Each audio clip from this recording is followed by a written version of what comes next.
राची राची शिवा गुरु पगड़िया हो बन्हनी सिकिया से चंदनवा हो कईनी सिकिया से चंदनवा हो कईनी एक दिन लायती शिवा गुरु हमरा हो घरवा दाया भीछा दे के हो जईती दाया भीछा दे के हो जईती हमारो सिंदूरवा शिवा गुरु अमर हो करती दाया भीछा दे के हो जईती दाया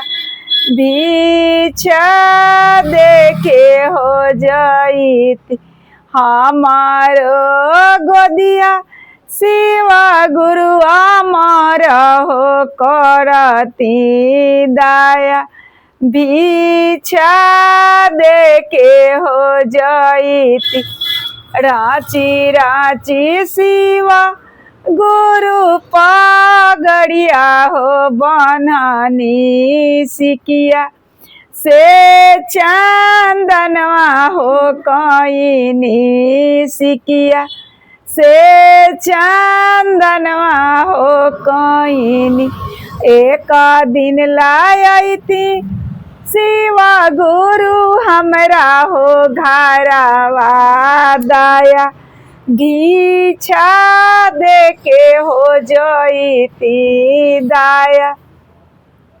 भीछा दे के हो जईती पतोहिया के सिंदूर गुरुजी अमर हो रखती गोदिया उनकर भरी हो दिहती गोदिया उनकर भरी हो दिहत सब शिष्या बहन के सिंदूरया अमर हो रखती दाया भीछा दे के हो जईती गोदिया उनकर भरी हो दिहती गोदिया उनकर भरी हो दिहती।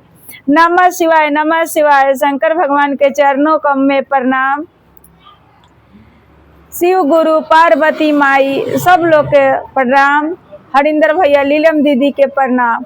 सब गुरु बहन के प्रणाम। सब गुरु भैया के प्रणाम। हम विभा भोजपुरिया हमरा वीडियो में चैनल में रउआ लोग बहुत बहुत स्वागत बा। रउआ सबहन एगो लाइक कर देम आ हमार गीत रउआ सुनी। जवन गलती भी होखे तवन हमरा कमेंट करके बताएं तो आगे से हम सुधार में प्रणाम हम करतानी।